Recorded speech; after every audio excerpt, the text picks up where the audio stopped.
खुलुमबाय स्टुडियाव दं आं भाग्यश्री बसुमतारी बिटिआर सरकारा फरेस्टार 1 आरो फरेस्ट गार्ड मासिनि फिजिकेल फिटनेस टेस्ट खुंफुंनो थाखाय थि खालामनाय जाबाय। नंगौ बड'लेण्ड मुलुगसोलोंसालिजों खुंजानाय बिटिसिनि हाग्रा बिफाननि सिङाव थानाय फरेस्टार 1 आरो फरेस्ट गार्ड मासिनि थाखाय फिजिकेल फिटनेस टेस्ट खुंफुंनो थाखाय थि खालामनाय जाबाय। फरेस्टार 1 आरो फरेस्ट गार्ड मासियाव उथ्रिसार जानो हानाय क'क्राझार, चिरां, बाक्सा, तामुलपुर आरो उदालगुरि जिल्लानि हिन्जावसाफोरनि थाखाय फैगौ 9 जुलाइनि फुंबिलिनि 5 रिंगायाव क'क्राझार जिल्ला सरायखेलानि 7 एम्फिबियान केम्पनि गेलेग्रा फोथाराव फिजिकेल फिटनेस टेस्टखौ खुंफुंनाय जागोन। उदालगुरि जिल्लानि फरेस्टार 1 आरो फरेस्ट गार्ड मासियाव उथ्रिसार जानो हानाय हौवासाफोरनि थाखाय फैगौ 9 जुलाइनि फुंबिलिनि 5 रिंगायाव क'क्राझार जिल्ला सरायखेलानि 7 एम्फिबियान केम्पनि गेलेग्रा फोथाराव फिजिकेल फिटनेस टेस्टखौ खुंफुंनाय जागोन आरो चिरां जिल्ला आरो बाक्सा जिल्लानि फरेस्टार 1 आरो फरेस्ट गार्ड मासियाव उथ्रिसार जानो हानाय हौवासाफोरनि थाखाय फैगौ 10 जुलाइनि फुंबिलिनि 5 रिंगायाव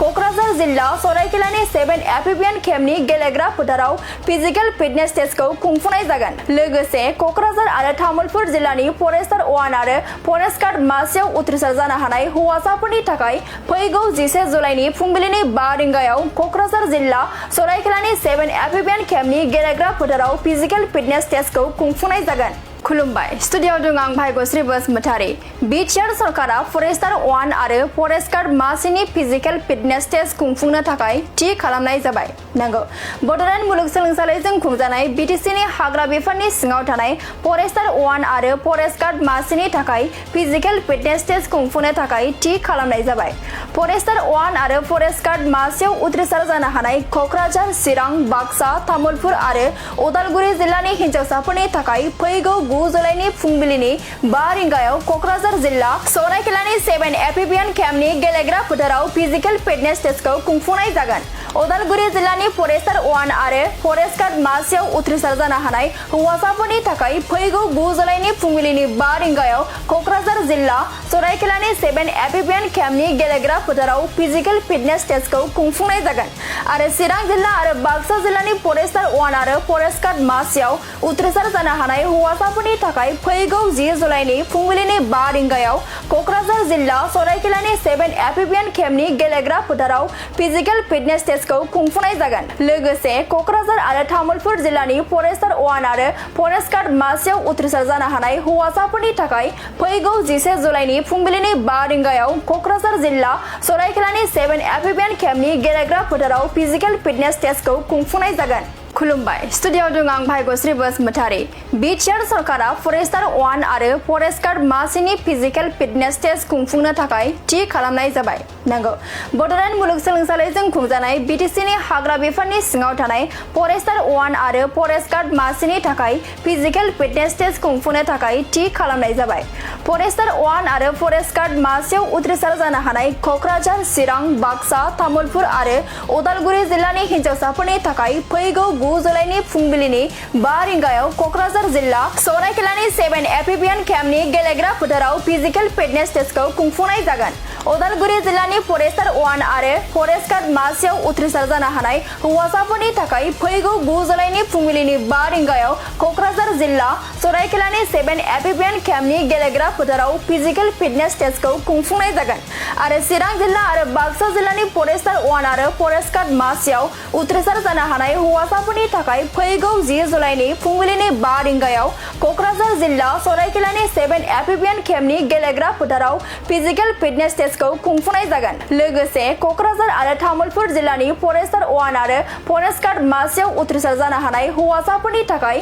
फैगौ 11 जुलाइनि फुंबिलिनि 5 रिंगायाव क'क्राझार जिल्ला सरायखेलानि 7 एम्फिबियान केम्पनि गेलेग्रा फोथाराव फिजिकेल फिटनेस टेस्टखौ खुंफुंनाय जागोन। खुलुमबाय स्टुडियाव दं आं भाग्यश्री बसुमतारी बिटिआर सरकारा फरेस्टार 1 आरो फरेस्ट गार्ड मासिनि फिजिकेल फिटनेस टेस्ट खुंफुंनो थाखाय थि खालामनाय जाबाय। नंगौ बड'लेण्ड मुलुगसोलोंसालिजों खुंजानाय बिटिसिनि हाग्रा बिफाननि सिङाव थानाय फरेस्टार 1 आरो फरेस्ट गार्ड मासिनि थाखाय फिजिकेल फिटनेस टेस्ट खुंफुंनो थाखाय थि खालामनाय जाबाय। फरेस्टार 1 आरो फरेस्ट गार्ड मासियाव उथ्रिसार जानो हानाय क'क्राझार, चिरां, बाक्सा, तामुलपुर आरो उदालगुरि जिल्लानि हिन्जावसाफोरनि थाखाय फैगौ 9 जुलाइनि फुंबिलिनि 5 रिंगायाव क'क्राझार जिल्ला सरायखेलानि 7 एम्फिबियान केम्पनि गेलेग्रा फोथाराव फिजिकेल फिटनेस टेस्टखौ खुंफुंनाय जागोन। उदालगुरि जिल्लानि फरेस्टार 1 आरो फरेस्ट गार्ड मासियाव उथ्रिसार जानो हानाय हौवासाफोरनि थाखाय फैगौ 9 जुलाइनि फुंबिलिनि 5 रिंगायाव कक्राझार जिल्ला सरायखेलानि 7 एपिपिएन केम्पनि गेलेग्रा फोथाराव फिजिकेल फिटनेस टेस्टखौ खुंफुंनाय जागोन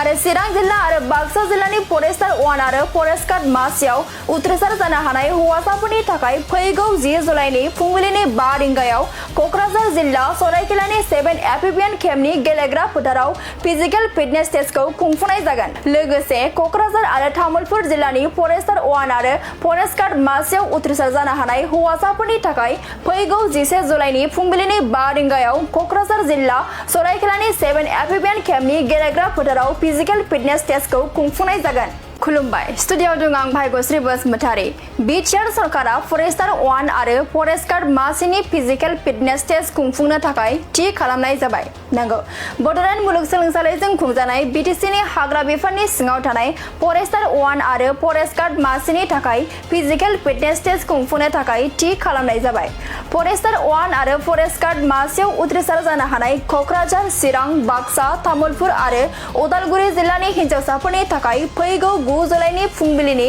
5 रिंगायाव कक्राझार जिल्ला सरायखेलानि 7 एपिपिएन केम्पनि गेलेग्रा फोथाराव फिजिकेल फिटनेस टेस्टखौ खुंफुंनाय जागोन। उदालगुरि जिल्लानि फरेस्टार 1 आरो फरेस्ट गार्ड मासियाव उथ्रिसार जानो हानाय हौवासाफोरनि थाखाय फैगौ 9 जुलाइनि फुंबिलिनि 5 रिंगायाव कक्राझार जिल्ला सरायखेलानि 7 एपिपिएन केम्पनि गेलेग्रा फोथाराव फिजिकेल फिटनेस टेस्टखौ खुंफुंनाय जागोन आरो चिरां जिल्ला आरो बाक्सा जिल्लानि फरेस्टार 1 आरो फरेस्ट गार्ड मासियाव उथ्रिसार जानो हानाय हौवासाफोरनि थाखाय फैगौ 10 जुलाइनि फुंबिलिनि 5 रिंगायाव कक्राझार जिल्ला सरायखेलानि 7 एपिपिएन केम्पनि गेलेग्रा फोथाराव फिजिकेल फिटनेस टेस्टखौ खुंफुंनाय जागोन। लोगोसे कक्राझार आरो तामुलपुर जिल्लानि फरेस्टार 1 आरो फरेस्ट गार्ड मासियाव उथ्रिसार जानो हानाय हौवासाफोरनि थाखाय फैगौ 11 जुलाइनि फुंबिलिनि 5 रिंगायाव कक्राझार जिल्ला सरायखेलानि 7 एपिपिएन केम्पनि गेलेग्रा फोथाराव फिजिकेल फिटनेस टेस्टखौ खुंफुंनाय जागोन। खुलुमबाय स्टुडिअ दं आं भाग्यश्री बसुमतारी। बिटिआर सरकारा फरेस्टार 1 आरो फरेस्ट गार्ड मासिनि फिजिकेल फिटनेस टेस्ट खुंफुंनो थाखाय थि खालामनाय जाबाय।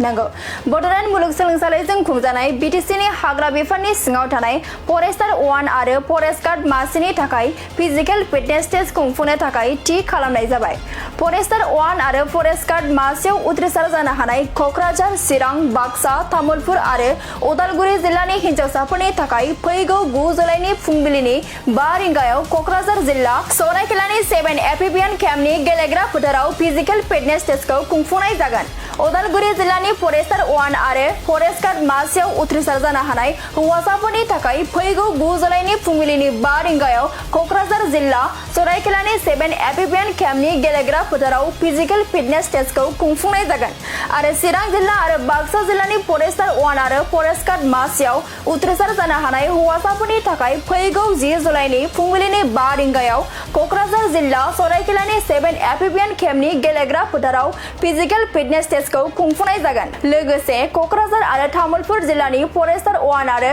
फरेस्ट गार्ड मासियाव उथ्रिसार जानो हानाय हौवासाफोरनि थाखाय फैगौ 11 जुलाइनि फुंबिलिनि 5 रिंगायाव कक्राझार जिल्ला सरायखेलानि 7 एपिपिएन केम्पनि गेलेग्रा फोथाराव